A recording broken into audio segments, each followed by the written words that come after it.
there. My name is Kay Byfield, and this is your ArtSpeaks Studio Moment. This week, we're going to talk about decision making in paintings. In my opinion, making decisions is probably the hardest part of painting. The reason is because there are so many decisions you have to make before you finish a painting.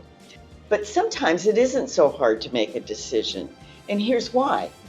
If you are copying somebody else's artwork or a photograph that has been already completely resolved and all you want to do is replicate exactly what's there, it will not be hard to make the decisions that you need to make. Another possibility is that you've painted that same image so many times that you can do it by rote and you've worked out all the processes and choices you're going to need. Or possibly it's a very simple subject and you just have to paint what you see. But in most cases, that is not what happens. Decisions are very difficult and there are so many of them. Famed watercolorist Christopher Schenck thinks there may be as many as 10,000 decisions during the painting process. Our first decision is what to paint. Anything can be a painting. So anything that you see in front of you, or even it doesn't have to be something representational in nature, it can be a non-objective abstraction, in which case the only thing you're painting is the elements and principles of design and how to organize them on the page. For instance, Christine Malling has made a career of painting alligators. The subject offers her interesting shapes and textures, and she often uses arbitrary colors to make them memorable. Keiko Yasuoka paints a lot of flowers. The subject offers her colors and textures, and she can organize the space. Other artists paint many other subjects. So artists can paint landscapes, they can paint close-ups, they can paint still lifes, they can paint figures. It doesn't matter what you paint, but it's very helpful if you think about why you're painting it. It was years before I realized that the reason that I'm so drawn to painting figures makes perfect sense. After all, I majored in psychology and was a college counselor for years. And it's really worthwhile to try to understand why a particular image attracts you. What is it that draws you? Is it something about your past experiences? Is it something about the colors or the textures or the shapes? Is it something about a dream you had or something that you particularly want to say to the world? Once you have that understanding, it can make a huge difference in the way that you approach your painting. For instance, if you take a photograph of an old house, you might say to yourself, why do I want to paint this farmhouse? What about this farmhouse attracts me? Am I drawn to the picket fence because homes today don't have that many picket fences? Is it about nostalgia? Is it about the fact that it reminds me of my grandmother's house? Is it about the gingerbread around the windows or the way the reflections are cast in the windows?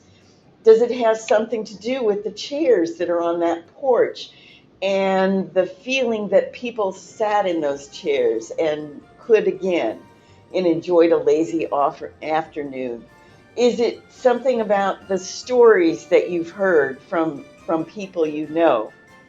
What is it that makes you want to do this painting? And do you really want to paint the whole house, or will part of that image give you the information that you really are attracted to? Let's say that you want to do a painting of a marching band. You might choose to do the painting of a group of marchers, or you might decide to focus on a smaller group within the band, or even just one person. Your choice will be determined by whether you are trying to say something about the group or about an individual. It could be also that it's about the shapes or the colors. Perhaps it's about the lights and the shadows. Once you've decided what you want to paint and why, then you have to decide about the composition of the image. Do you want to paint the whole thing? Do you want to paint part of it? If so, what part do you want to paint? And what are you trying to say about that part? So for instance, in this photograph of a panorama of a boardwalk with an amusement park, are you interested in the people that are on the beach in groups or in families or playing in the waves or under the beach umbrellas? Or perhaps you're interested in the amusement rides or the flags flying over the amusement park or even the trees or houses in the background. There are so many ways to break down the image and focus on the part that really is the reason why you want to paint that particular subject matter. Before you start to paint, it's really a good idea to make a game plan for yourself. Figure out what the color choices you're going to do. Is this going to be a warm painting or a cool painting? Is it going to be an analogous color scheme? Are you going to use the full range of colors, but you're going to be predominantly blues or yellows or whatever? What kind of technique are you going to use? Is it going to be painted loosely? Is it going to be painted very tightly?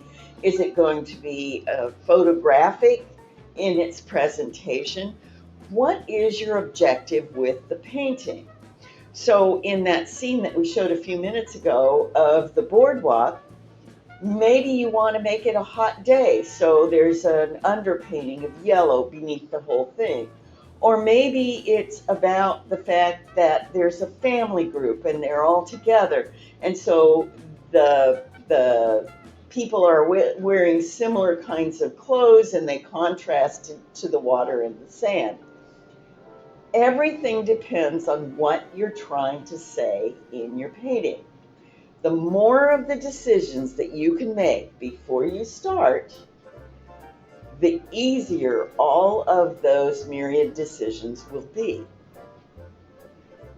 Once you start applying the paint, you will be making all of those other 10,000 decisions that Christopher Schenck talked about. And those are ongoing decisions that you have to make during the painting process. But if you have your big game plan, it's easier. So then it'll be easier to decide, is this a soft edge or a hard edge? Should I add texture here? Is this too bright or too dull or too light or too dark? As much as possible, you should avoid making decisions during the painting process in the early parts until you at least have your paper covered, because you cannot see whether something is too dark or light or bright or dull until the entire painting is covered with paint. And then you can go back and make sure that your focal point is where you want it to be and that the eye travels around the surface the way that you want it to. So here are some guidelines to avoid being overwhelmed by all the decisions. Know what you're trying to say before you design your composition. 2, make sure your design supports your intent of the painting. 3, have a plan for how you will paint the painting before you start to paint. 4, as you paint, try not to second guess yourself. Avoid judging what you have done until you have the entire painting covered with paint. It is not possible to tell if a color is too bright or dark while it is surrounded by white paper. 5, relax and remember that this is just a piece of paper. You need to expect to have failures, but you are sure to learn from them if you are being thoughtful about painting. The decisions you need to make in order to do a painting don't need to be overwhelming. You just need to relax and follow your process.